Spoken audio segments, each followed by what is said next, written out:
Di tengah teknologi dan digitalisasi yang semakin berkembang, PT Telkom Indonesia terus berupaya melakukan inovasi dan mengembangkan layanannya. Perkembangan digitalisasi yang semakin pesat menghadirkan tantangan dan peluang bagi Telkom sebagai perusahaan telekomunikasi terbesar di Indonesia. Mari kenal lebih dekat dengan PT Telkom Indonesia Tbk.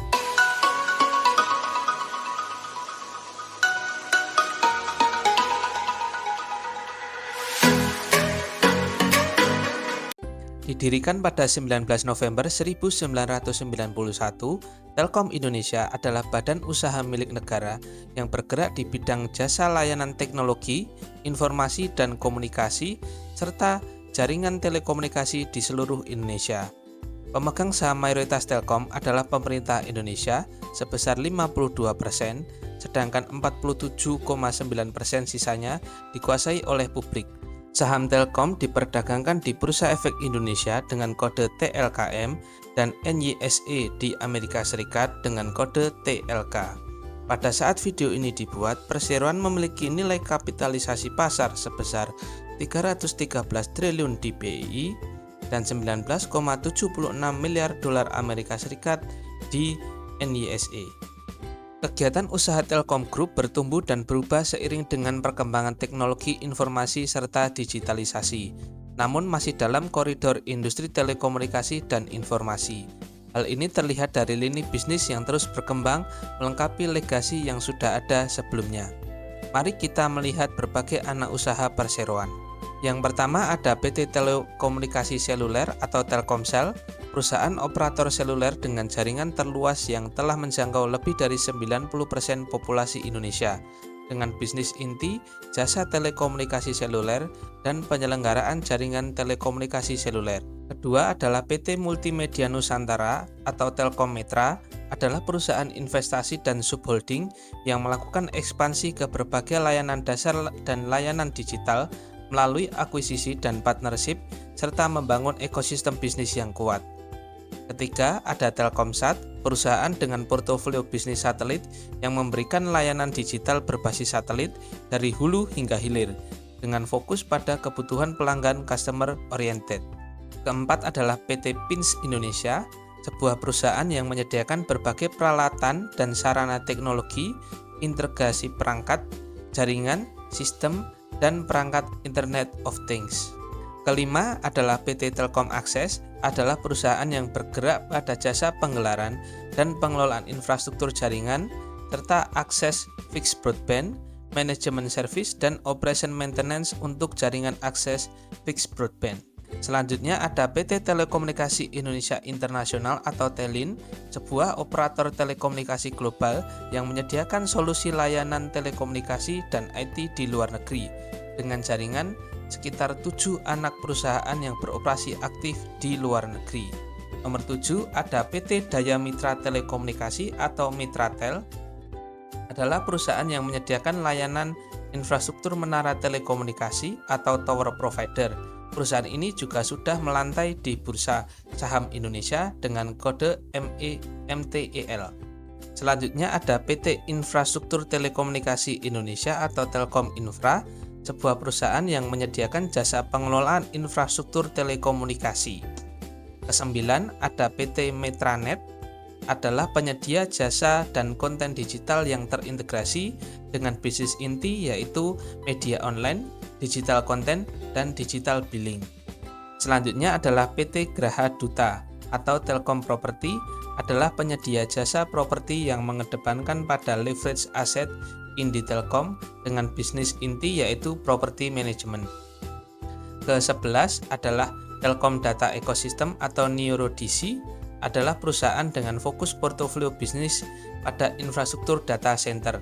Dan yang terakhir adalah Telkom Sigma, adalah perusahaan penyedia jasa konsultasi piranti keras, piranti lunak komputer, dan pusat penyimpanan data terkonsolidasi atau data center. Itu tadi adalah 12 unit usaha PT Telkom Indonesia. Selanjutnya, mari kita melihat jajaran manajemen PT Telkom. Perseroan mengungkapkan Dewan Komisaris, direksi, dan pemegang saham utama dan pengendali, termasuk juga nama pihak yang terafiliasi, telah sesuai dengan prinsip transparansi dalam penerapan tata kelola perusahaan yang baik atau lebih dikenal dengan nama Good Corporate Governance. Dapat dilihat pada tabel ini, seluruh jajaran komisaris PT Telkom tidak memiliki hubungan atau afiliasi dengan pemegang saham maupun direksi. Perlu diketahui, data ini belum terupdate karena data ini dibuat pada laporan keuangan 2023. Salah satu komisaris PT Telkom, yaitu Abdi Negara Nurdin atau lebih dikenal dengan nama Abdi Sleng, telah mengajukan pengunduran diri dari posisi komisaris PT Telkom Indonesia. Hal ini dikarenakan band yang menaunginya, yaitu Sleng, menyatakan dukungan kepada pasangan nomor urut 3 Ganjar dan Mahfud MD pada Pilpres 2024 lalu. Untuk jajaran direksi PT Telkom adalah sebagai berikut, serta hubungan antara stakeholder dalam menerapkan prinsip Good Corporate Governance.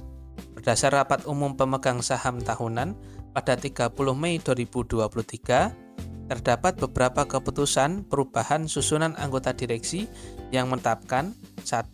Mengalihkan penugasan FM Venusiana R yang dari semula Direktur Customer Service menjadi Direktur Enterprise dan Business Service, dan yang kedua mengangkat Honesty Bashir sebagai Direktur Group Business Development.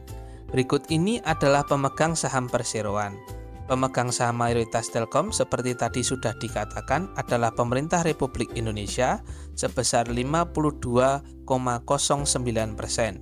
sedangkan sebesar 47,91% sisanya dikuasai oleh publik. Dari jumlah pemegang saham publik tersebut, pemegang saham di luar negeri atau sebesar 37,39% dan pemegang saham lokal hanya sekitar 10%.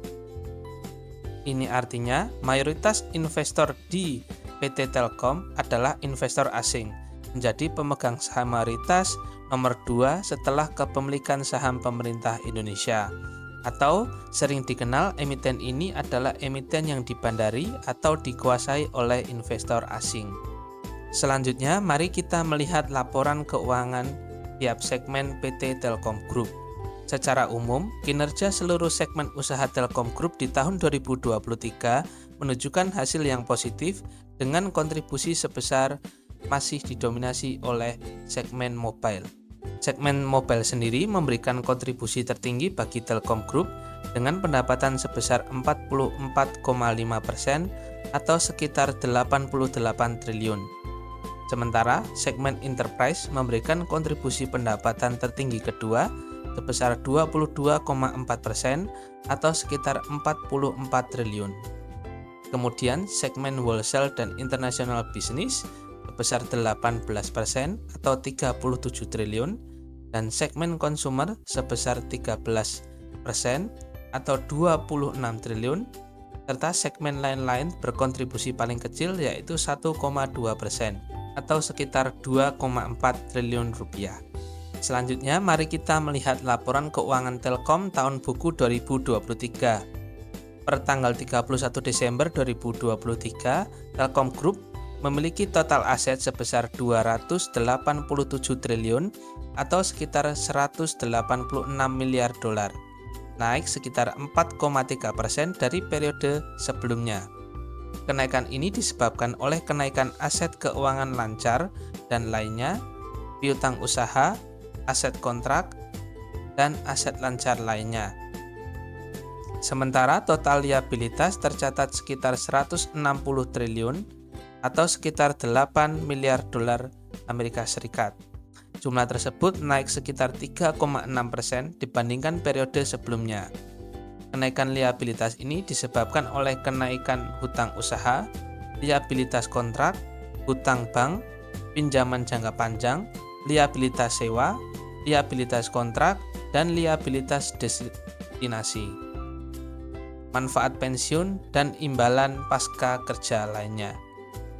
Posisi aset lancar dan aset tidak lancar Telkom per 31 Desember 2023 masing-masing sebesar 19,4% dan 80,6% terhadap total aset. Sementara untuk liabilitas, Telkom Group memiliki 54,9% liabilitas jangka pendek dan 45,1% liabilitas jangka panjang terhadap total liabilitas.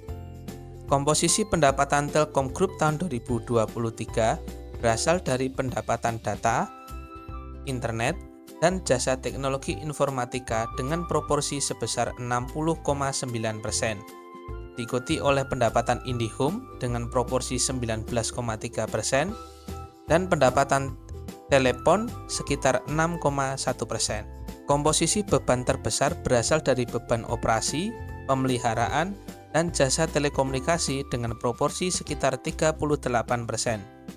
Diikuti oleh beban penyusutan dan amortisasi terkait penggunaan aset tetap, perangkat lunak, perangkat keras, dan infrastruktur teknologi perusahaan sekitar 31%. Sementara beban terendah di tahun 2023 adalah beban pemasaran dengan persentase sekitar 3,4%. Telkom Group di tahun 2023 membukukan pendapatan sebesar 149 triliun rupiah atau tumbuh sebesar 1,3% dibandingkan periode yang sama tahun lalu. Laba sebelum bunga, pajak, depresiasi, dan amortisasi atau EBITDA perseroan tercatat sebesar 77,6 triliun rupiah dengan EBITDA margin ada di angka 52%. Sementara itu, laba bersih perseroan tumbuh 2 digit sebesar 18,3% secara year on year menjadi 24,6 triliun rupiah pada akhir 2023. Telkom Group membagikan dividen kepada para pemegang sahamnya setiap tahun. Pembagian dividen ini dilakukan untuk mengoptimalkan nilai bagi para pemegang saham. Dalam 5 tahun terakhir, rasio pembayaran dividen Telkom Group ditetapkan berkisar antara 60 hingga 90%. Untuk tahun dividen 2024, sesuai dengan RUPS yang baru saja dilaksanakan pada Jumat lalu, manajemen memutuskan untuk membagikan dividen sebesar 17,68 triliun rupiah dari laba tahun buku 2023.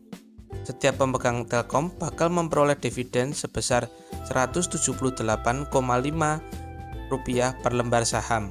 Jika dibandingkan dividen tahun lalu, dividen payout rasio TLKM pada tahun ini menyusut.